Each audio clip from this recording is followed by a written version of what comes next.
Em nome do Pai, do Filho e do Espírito Santo. Amém. Queridos amados cristãos ortodoxos, durante 4 domingos a Santa Igreja veio nos preparando para chegarmos às portas da Santa Quaresma. Nesse domingo de hoje, chamado domingo onde nós comemoramos a expulsão de Adão do paraíso.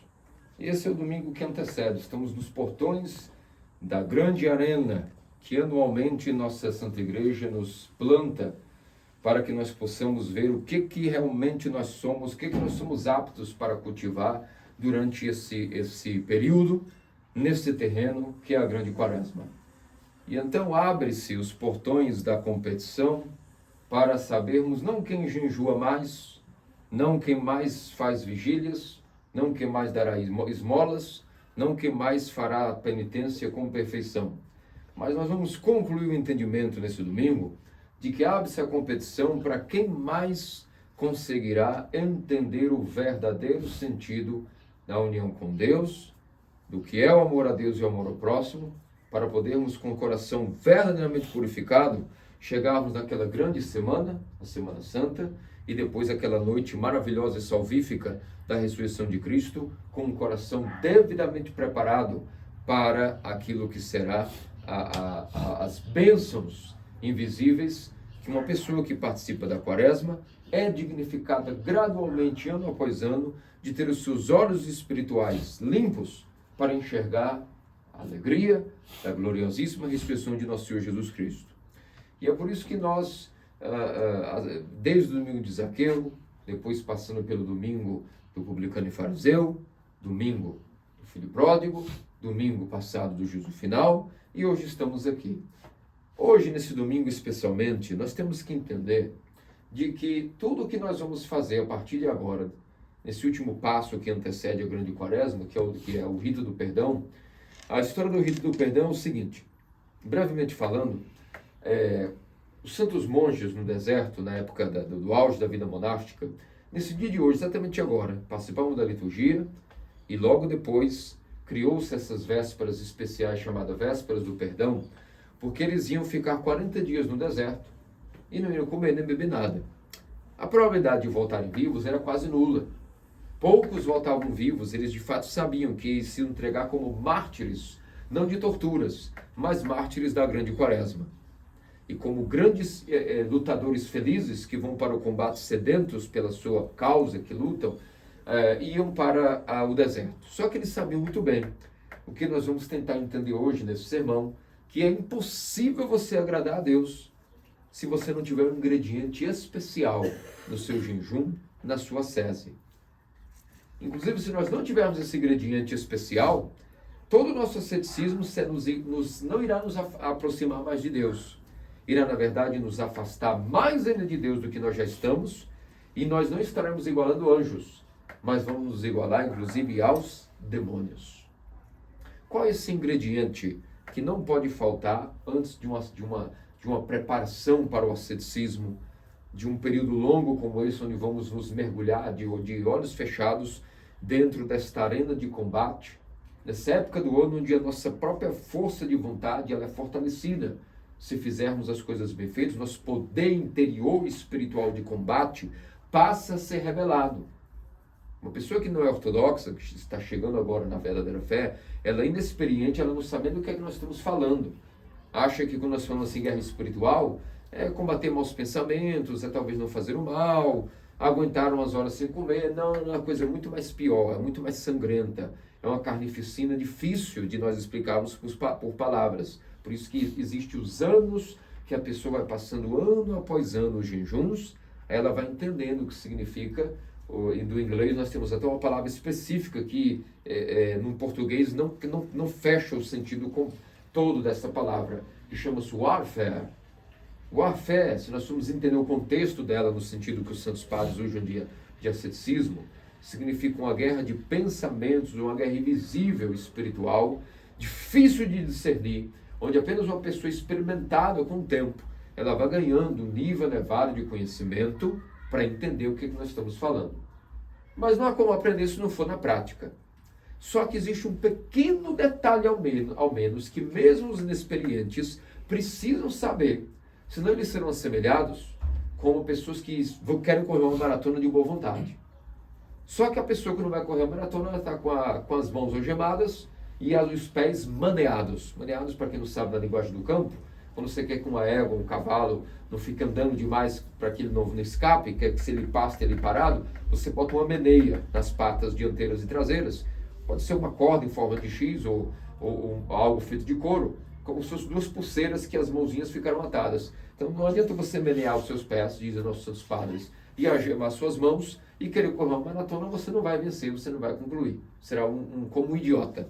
A mesma coisa é uma pessoa que na grande quaresma começa de boa vontade o jejum, mas não entende o ingrediente fundamental para que ele não seja um algemado na hora de correr esta batalha do asceticismo desses 40 dias, as 4 semanas mosaicas, esse dízimo anual, que o ano tem 360 dias, nós pegamos 40, ou seja, uma décima parte e oferecemos a Deus para viver só para Ele, exatamente para Ele, nesses 40 dias. Pois bem, qual é esse ingrediente?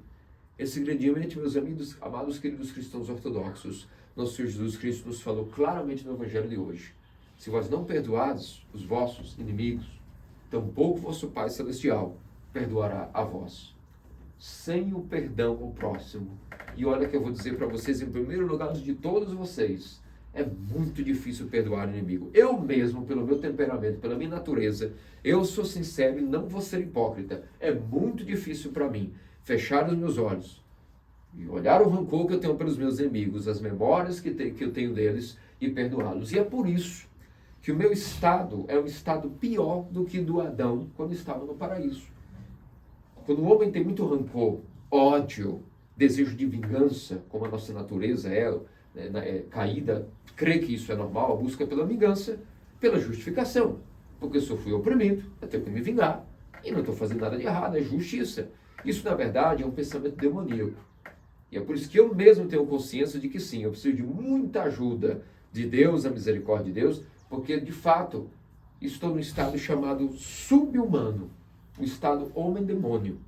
Quando uma pessoa não consegue perdoar seus inimigos, como é o meu caso mesmo, uma pessoa está no estado subdemoníaco, subhumano.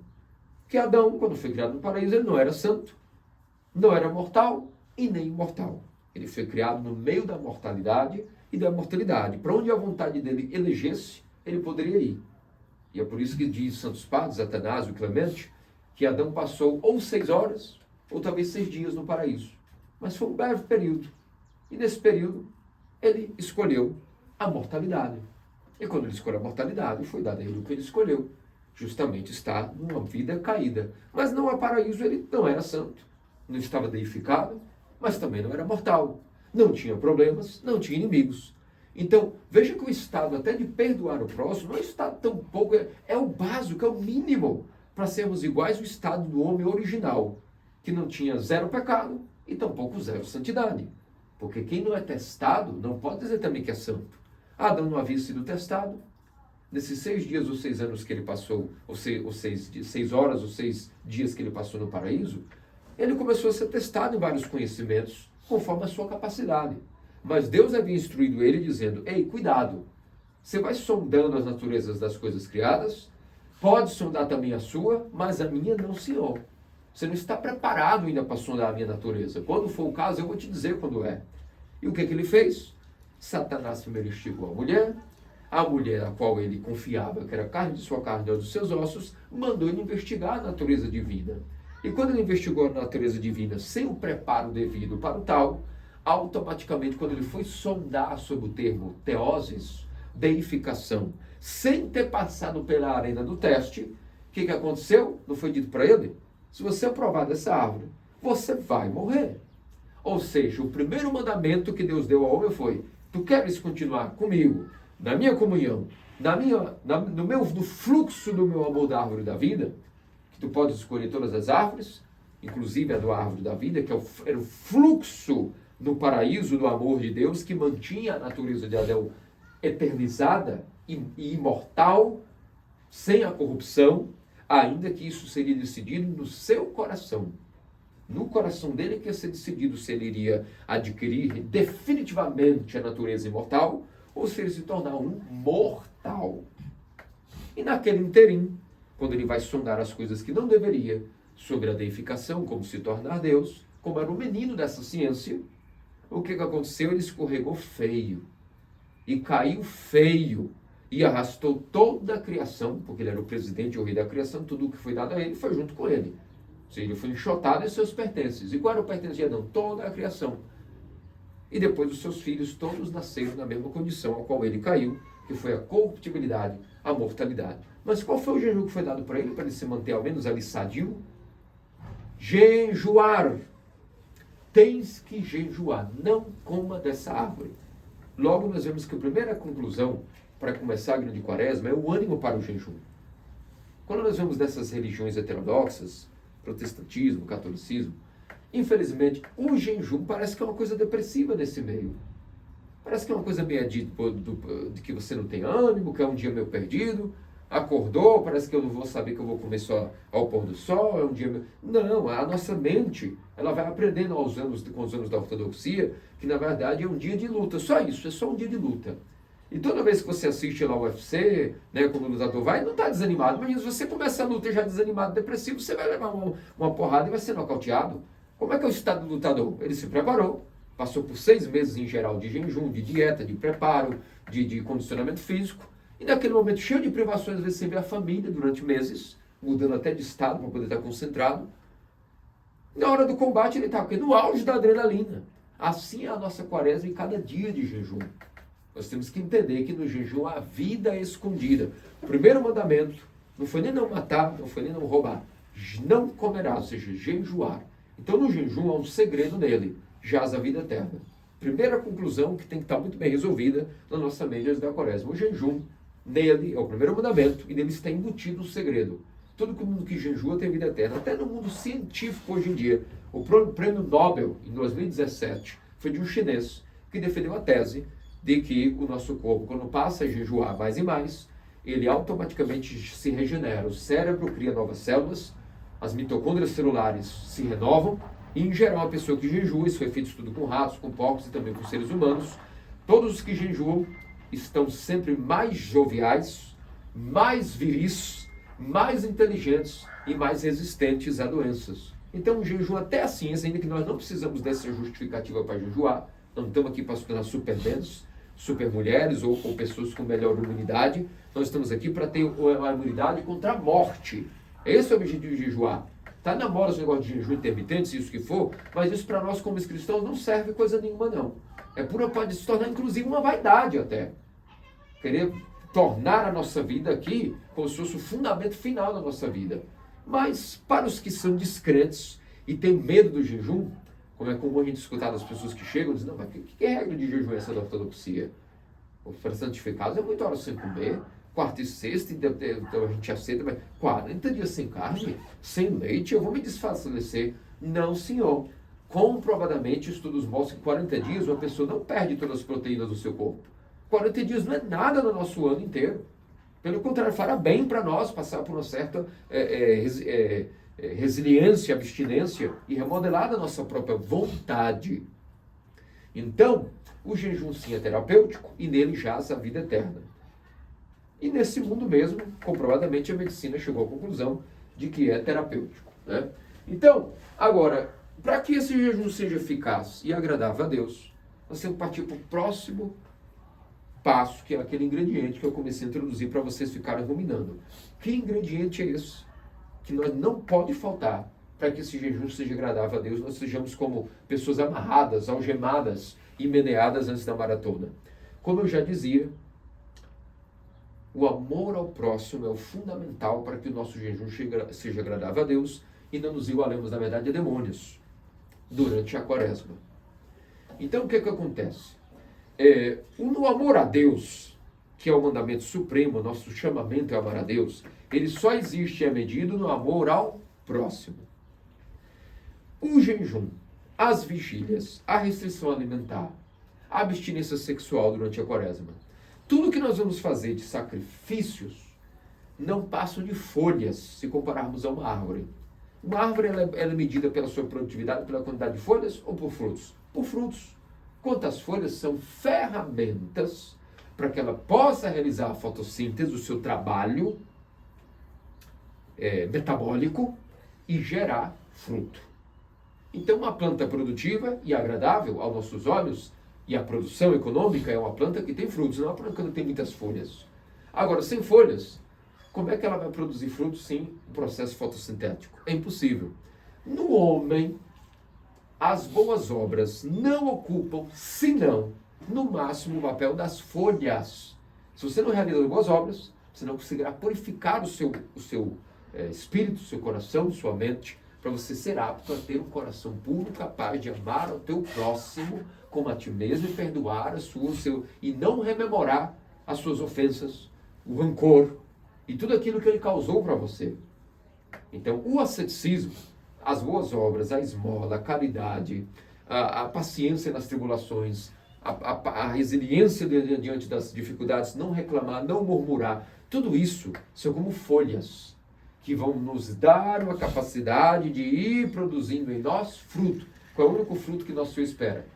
Nisso sabereis se sois meus discípulos, se os amados uns aos outros e perdoados vossos inimigos. Nisso reconhecereis se sois meus discípulos. João, teólogo, continua: filhinhos, se dizeis que amais a Deus que não vês, e que não amas ao teu irmão, aos vossos irmãos, que vês, então não passais de mentirosos. Porque se uma pessoa não consegue amar alguém que é de sua própria natureza e carne, independente de sua situação, se é inimigo, se é um amigo, se é familiar, se é parente, se é um membro da igreja ou um heterodoxo, um herege, não importa. O mandamento foi dado. E se você amar mais a si do que aos mandamentos, então você não ama a Deus. Então você tem que amar mais do que a si os mandamentos. Nisso você vai expressar se você ama o seu Deus. E qual é o mandamento supremo? Junto com o primeiro, amar ao próximo como a nós mesmos. E diz nosso Senhor, e digo mais, Moisés disse, façais assim, olho por olho, dente por dente. Que isso também era caridade. Porque eu, sinceramente, digo para vocês, eu não gosto de causar problema para ninguém. Mas quando alguém me causa um problema, dentro de mim nasce uma ira tão grande, que se alguém tiver arrancado meu olho, a minha necessidade vai ser, para mim me satisfazer, no mínimo, arrancar a cabeça da pessoa. É a minha natureza bélica. Eu sou um ser humano bélico. É a minha natureza marcial. Eu nasci assim. Muito dificilmente vou mudar, mas eu tenho que todo dia pensar, eu sou um cristão batizado, revestido de Cristo. Não importa a minha opinião nem a minha vontade. Eu tenho que crucificar a minha vontade. Senão eu não sou humilde, sou orgulhoso, sou um demônio. Então não importa muito bem o meu bem-estar. Eu vou ter que ranger meus dentes, vou ter que cruzar meus braços e, contrariadíssimo, dizer que vou seguir aquilo que é, primeiro, a lei de Moisés. Qual é a lei de Moisés? Ela é uma lei santa de amor. Muita gente diz, olha, por dente por dente, olha lá o Deus carrancudo do Antigo Testamento. Negativo. Como Deus sabe que a natureza natural do homem é a vingança, então, por exemplo, a pessoa te dá um soco. Você diz, peraí, você me deu um soco, eu vou te espancar. Então, o olho por olho, dente por dente, era já a expressão do Deus de misericórdia, dizendo aos judeus, não, alto lá. Ainda que vós não tens a força sobrenatural que eu darei no meu Novo Testamento, ao menos por agora, vocês não vão ser como pagãos animais, não é? Então, se alguém te arrancou o olho, você, no máximo, tem direito de arrancar o outro olho dele. Isso também é amor. Quer dizer, você retribuiu, a retaliação existiu, não é a perfeição, claro, porque a lei não é a perfeição, mas a lei era uma seca, um freio, um remédio para a natureza caída e diabólica do homem caído. Então a lei vai dizer, você não tem inteligência, nem força, nem os sacramentos para você ser um homem que perdoa os inimigos. Então você não pode ser cobrado daquilo que você não tem o poder e a ferramenta. Porém, uma coisa você pode sim fazer, ó homem do Antigo Testamento. Se alguém te arrancou um dente, se quebrou o seu dente num soco, vai no máximo reivindique perante a lei os anciãos, que você também vai chamá-lo e vai quebrar o mesmo dente dele. E não essa satisfação egoística de que se alguém te arrancou o olho, você vai e manda decapitá-lo, como os pagãos faziam. Então se engana quem acha que a doutrina do Antigo Testamento é ira e vingança. Não, é um remédio, é um paliativo até onde o homem podia aguentar. Porque mais que isso, no Antigo Testamento se pedisse, não. Toda vez que os persas e os amalequitas estupraram suas mulheres e esmagaram seus filhos, você vai lá e dê ele um beijinho, tchau, e diga que você ama ele porque ele vai amar os inimigos. O povo de Israel nem sobreviveria. Teria sido eliminado pelos próprios pagãos. Agora, no Novo Testamento, aí nós temos agora o Pentecostes, o Espírito Santo e a comunhão dos santos dons, que é a deificação constante e perene daquilo que aconteceu ontem nos nossos catecúmenos. Ontem eles chegaram novamente no estado original do homem no paraíso. É o estado cristão, por isso que estão com a galinha. na mão durante todos os ofícios, durante esses 7 dias. São neófitos. Eles estão deificados? Não. Mas receberam toda a força da deificação no abismo do coração. Conforme passarem as quaresmas, os jejuns e as folhas que eles tiverem, forem fazendo o trabalho neles, as boas obras e o asceticismo, eles vão tendo frutos. E esses frutos de amor a Deus e ao próximo vão embelezando eles com essa veste pura cada vez mais. Ela começa a brilhar, brilhar, brilhar mais e mais, tornando-se não só a imagem de Deus, mas semelhança de Deus. Isso se cumprir no gabarito até o dia de morrerem, não é?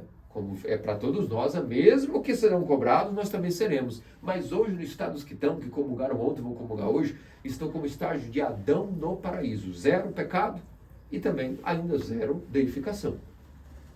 Começaram pouco a pouco a liberarem, usando das folhas das boas obras, para ver se vão gerar frutos. Que é o que vai ser cobrado, como vocês viram se assistiram o sermão no Paraguai. Na hora do juízo, não escutaremos nenhuma cobrança a respeito. José, quantas horas jejuás? Não será isso que nosso Senhor cobrará dele. Elizabeth, quantas prostrações fizesse ao longo de toda a sua vida na regra de oração? João, quanto de esmola você deu? Você que é um cara apossado, não é? Um cara abastado, não é? E você, Constantino, durante a sua vida inteira, quantas vezes você não reclamou e não murmurou dos seus problemas?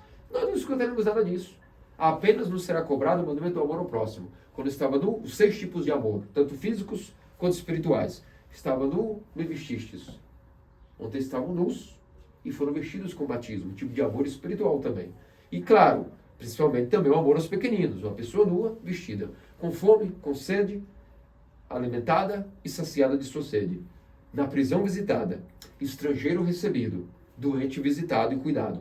Esses tipos de amor é o que nos serão cobrados, porque é nisso que nós saberemos na hora que abrir os livros. Os livros são as nossas almas. Se no juízo final nós tivemos amor ao próximo, ou se não tivemos amor ao próximo. E como nós vimos no domingo passado, os bodes são tão orgulhosos que eles dizem, não, mas peraí, quando foi que eu não fiz alguma coisa para o Senhor? Eu estava ali na minha religião farisaica, sendo um ortodoxo clínico, fiz as quaresmas todas, quarta e sexta não comia carne, nem fazia nada, jejuava, me abstive de todos os prazeres do mundo para ser um santo monge, para ser um bom ortodoxo. Como é que o Senhor vem dizer que eu nunca fiz nada pelo Senhor? Ele diz e dirá, sim, orgulhoso, maldito, sai da minha frente e sai da convência do meu Pai. Porque todas as vezes que você não fizestes para todos os pequeninos, não fizestes a mim. Ele diz, que visão terrível, Gena. Agora, as ovelhas são tão humildes que escutarão, vinde benditos de meu Pai. E dirão, Senhor, mas o que fizemos que somos dignos do reino dos céus? Estamos até surpresos. Nunca vimos santidade em nós. Nos consideramos meros pecadores. Lembra da parábola do publicano e fariseu? O sentimento que tinha o publicano de não ver nada bom em si. Senhor, o que a gente fez bom? Não reconheço nada em mim, que você está me chamando agora no juízo para a vida. Eu já estava me preparando para me lançar como a ema do Hades. E nosso Senhor dirá, sim, meu querido e amado filho meu, todas as vezes que servisse esses pequeninos, nesses 6 tipos de amor que eu pedi, não é como se tivesses feito a mim de uma maneira simbólica. Literalmente, eu moro no mandamento ao próximo. Como nos disse o máximo confessor. Eu moro ali, o verbo de Deus, a palavra, moro dentro do mandamento do amor. Em todos os mandamentos, claro. Mas, em resumo, eu moro no mandamento do amor ao próximo. Então, não é simbolicamente, literalmente, todas as vezes que tu fizeres isso para os meus pequeninos, tu literalmente fizesses a mim. Então, venha, porque tu estás cheio de amor. Todas essas boas obras que você fez, essas folhas que você está adornado, te encheu de frutos de amor. E sendo meu Deus de amor, é justo que na eternidade amor se junte com amor. Essa é a verdadeira explicação para nós entendermos o ingrediente que não pode faltar para um bom jejum a partir das próximas horas. E é por isso que, voltando e recapitulando, os monges, tendo entendido isso, tendo entendido o que foi a queda de Adão no paraíso e como se volta para o paraíso, o primeiro degrau para voltar de onde caiu é voltar no começo. O começo é o quê? Começar a jejuar. Mas jejuar, para que seja um jejum aceito por Deus, tem que ser baseado no perdão ao próximo, como cumprimento maior do mandamento de amor ao próximo. E aí, nesse ponto, todos nós podemos nos perguntar, Então os monges foram muito sábios, criaram até um rito antes de morrerem no deserto, criaram um rito chamado as Vésperas do Perdão, onde após as vésperas o abade vinha e solenemente cada um deles pedia perdão ao abade em fileira e depois todos eles pediam perdão mutuamente entre si, faziam a última refeição e iam para o deserto. Muitos não voltavam, mas sabiam, se eu morrer jejuando, Deus vai me aceitar no reino dos céus, porque eu pedi perdão a todos os meus irmãos, todos que eu podia, eu pedi perdão, então meu jejum será benéfico. Serei como um anjo no deserto e não como um demônio. Agora, no meu caso mesmo, falando por mim, é muito difícil para mim aceitar na minha mente caída e irracional essas questões todas desse perdão todo, e por isso é que eu me igualo todos os anos a um anjo demônio, na verdade. Por quê que esse é o meu caso e infelizmente passa a ser o caso de várias pessoas às vezes? Os demônios, eles comem? Não. Eles fazem vigília? Total, 24 horas, não dormem. São espíritos. Eles cometem fornicação? Não. Não tem corpo. Mas eles possuem amor? Não, não possuem amor. Possuem ódio para com a natureza humana.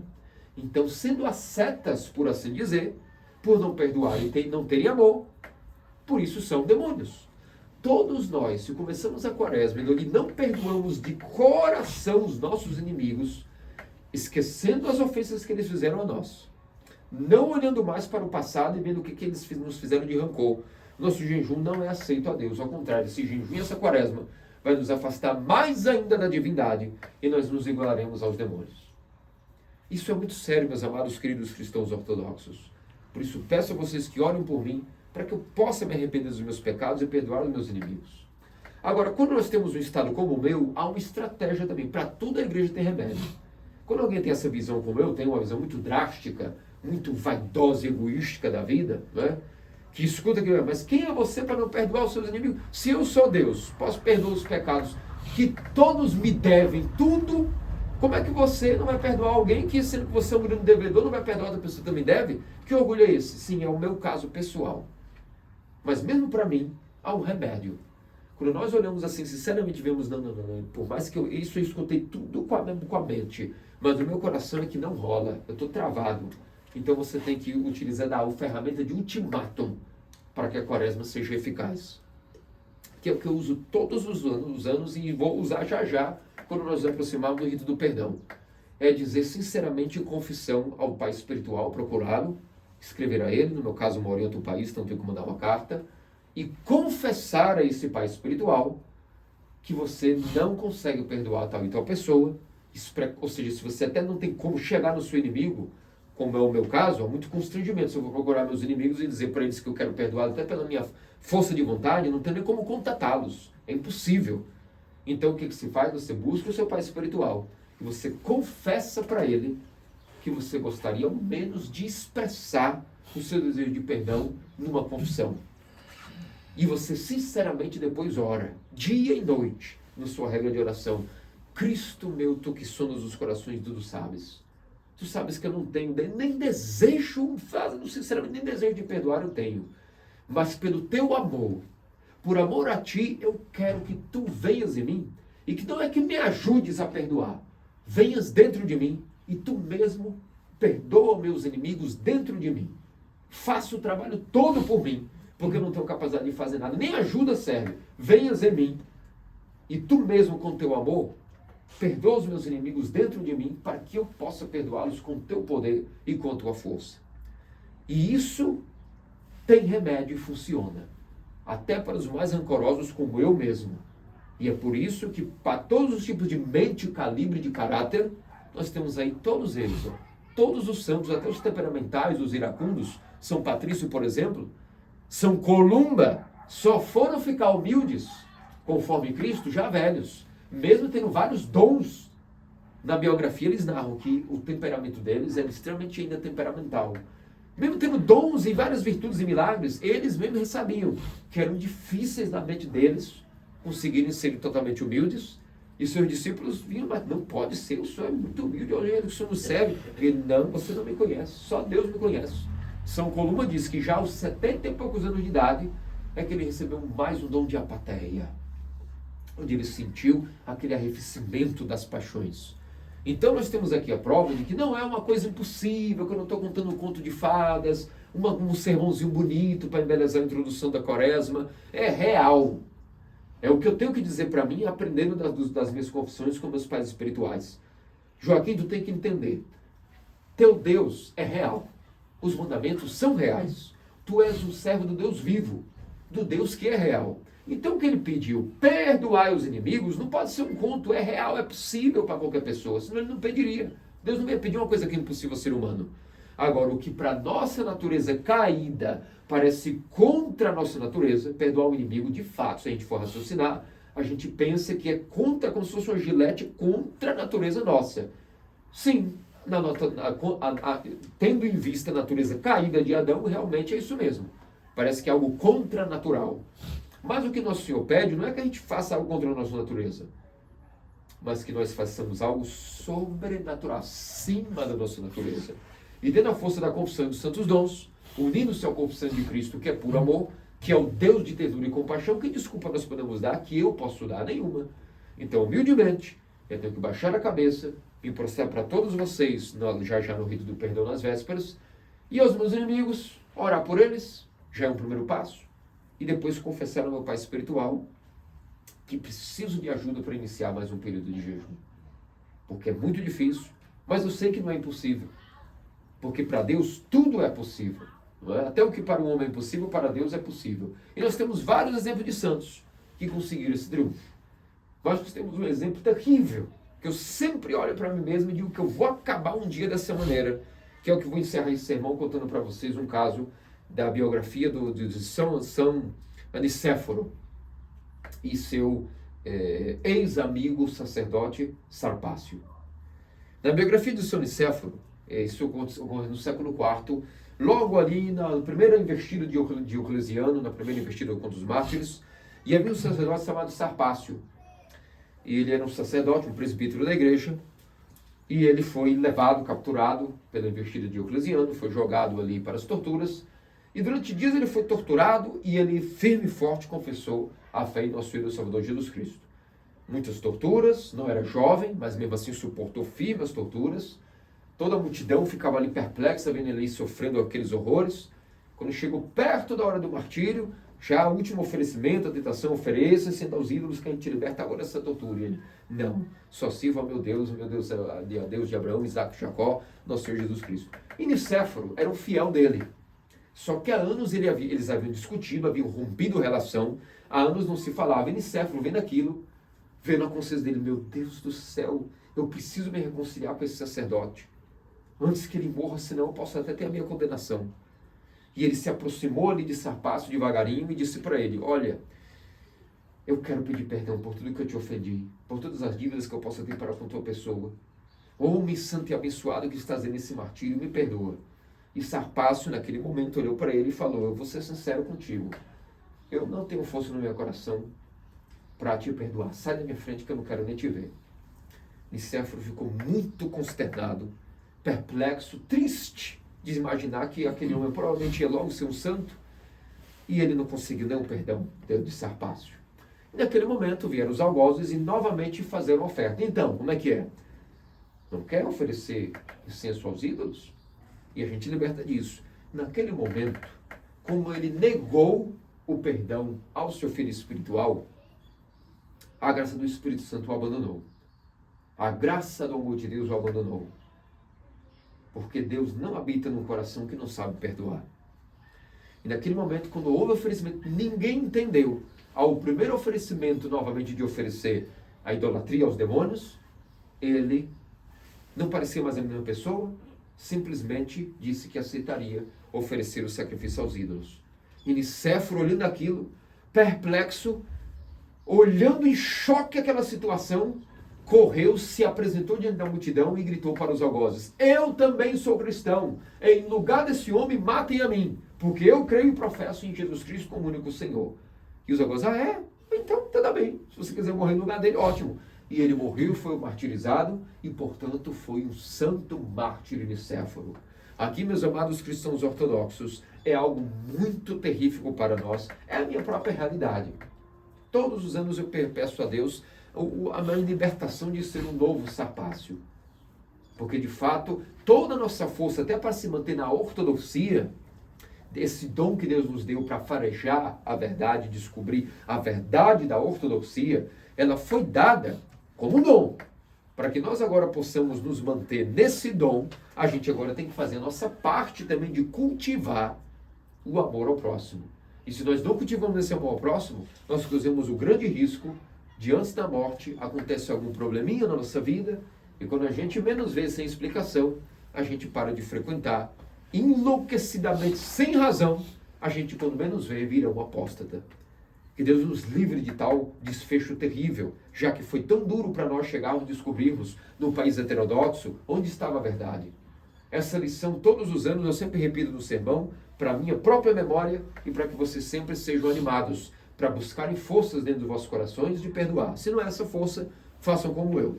Confessem isso ao Pai Espiritual sinceramente, entreguem tudo que vocês têm a Cristo. E nessa sinceridade, Cristo irá ajudá-los. Irá ver que pelo menos a Deus não nos quer cheio de proezas e façanhas, não. Ele vendo que pelo menos ali há uma intenção mínima e sincera de, olha, eu não consigo, mas eu estou pedindo, eu estou suplicando, faça alguma coisa por mim. Imediatamente Cristo vê essa oração, ele vê o nosso encontro, e ele vai destravar no momento certo que ele achar esse dom de perdoar os inimigos, tal como ele também é um Deus misericordioso, e só pede isso para nos perdoar. A única condição não há pecado que Deus não nos perdoe, com exceção de que nós não perdoemos os nossos inimigos e o nosso próximo. Aí ele também não nos perdoará, porque é uma questão da justiça misericordiosa dele. É a única coisa que ele nos pede.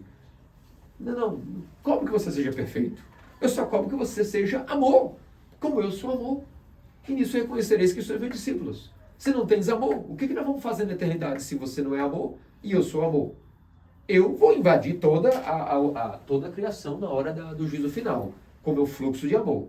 Mas tudo que não é amor vai ser queimado no meu amor. Mas todo aquele que é amor será aquecido e envolvido e juntos deificados eternamente no meu amor. Por isso que Deus nos abra a mente e nos conceda tanto perdoarmos, como também sermos perdoados. E peço a vocês de coração também o meu perdão, se algo vos ofendi, de conhecimento, de palavra, por imaginação, intencionalmente ou não. E também espero que também Deus me conceda a graça de perdoá-los. Se algo me ofenderam, digo aqui que Deus perdoa e eu também. Que diz nosso Senhor Deus Salvador Jesus, faça-nos dignos pelas orações de tua Puríssima Mãe, até o toque de Virgem Maria e todos os santos. Amém.